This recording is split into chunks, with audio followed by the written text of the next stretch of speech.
से माता पार्वती प्रश्न कर रही हैं कि हे भोलेनाथ ये बताओ कि ये राम कौन है? एक राम दशरथ का बेटा, राम कौन?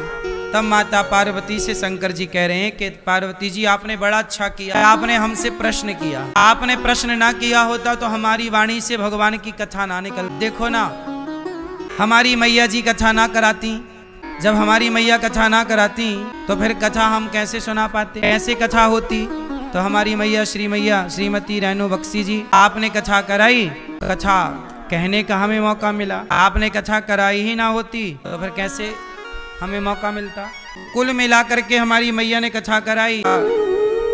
आपके पुत्र श्री नितिन जी चले गए घर, श्रीमती पूजा बख्शी, बेटी दामाद कौशिन बख्शी जी, विधान जी, जालान जी, रजनी भट्ट जी, रीता कोल जी, रोमिला जी और राशि बख्शी जी, शशि मामा जी, लाजपत नगर मैया वहाँ से आई हैं और मैया हमारी श्रीमती रेणु बख्शी जी बड़े प्रेम से राम कथा करा रही हैं तो हम लोग सुन रहे हैं। हमें भी देखो भाग्य मिला, हम रोज भगवान भगवत की कथा सुनाते हैं, हमें भी कभी कभी राम जी का गुणगान गाने का, तो मैया की कृपा से द्वारा राम कथा मैया ने कहा तो लो हमें भी भगवान की कथा कहने का मौका मिला।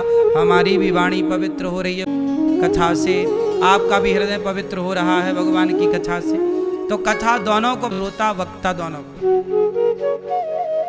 इसलिए अपने कानों से भगवान की कथा सुनना सीखिए और जब भी बोलिए तो भगवान की चर्चा ही करिए। अब शंकर जी और पार्वती जी बैठे हैं और प्रेम से दोनों एक दूसरे को प्रश्न कर रहे हैं। अब शंकर जी से प्रार्थना कर रहे हैं, मंगल भवन अमंगल हारी, द्रवहु सुदशरथ अजिर हारी।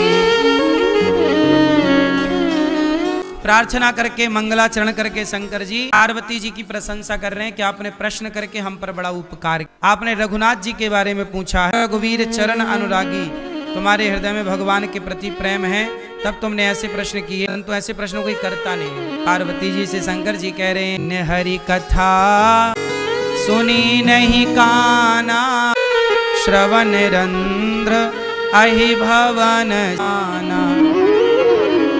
जिनकी कथा, शंकर जी कह रहे हैं पार्वती जी से, हे पार्वती, जिनके कान भगवान की कथा नहीं, उनके कान नहीं है, चूहे का बिल है।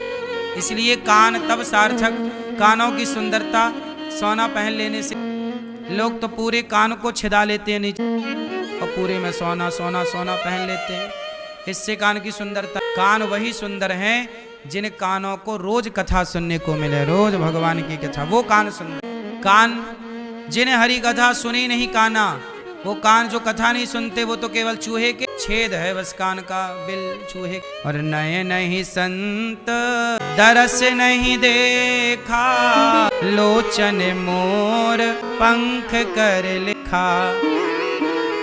आंखें किसे देखें? भगवान को और संतों को, भगवान के भक्तों। संत मिल जाएं, भगवान मिल जाएं, भगवान के भक्त मिल जाएं तो आंखों से उन्हें देखो और देख करके ऐसा भाव रखो कि हमारे भीतर भी इनकी तरह भक्ति कब आए, हमारे अंदर भी इनकी तरह भगवान से प्रेम कब होगा। तो आंखों से भगवान को देखो, संतों को, भगवान के भक्तों को देखो। यदि नहीं देखा, आजकल आंखों से लोग किसे देखते हैं? ताकते रहते तुझको सांझ सब।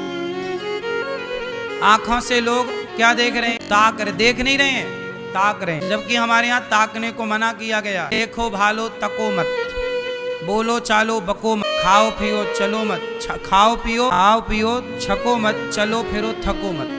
लेकिन जो मना किया जाता आजकल लोग वही करते। आजकल लोग देखते नहीं, घूरते हैं, घूरते रहते तुझको सांझ सवेरे। क्यों मैया?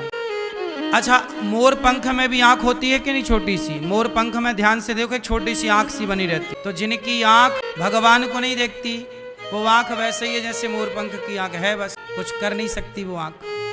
इसलिए आंखों की सुंदरता तब है जब इन आंखों से भगवान को देखकर उनकी छवि मन मंदिर में बसा ली जाए।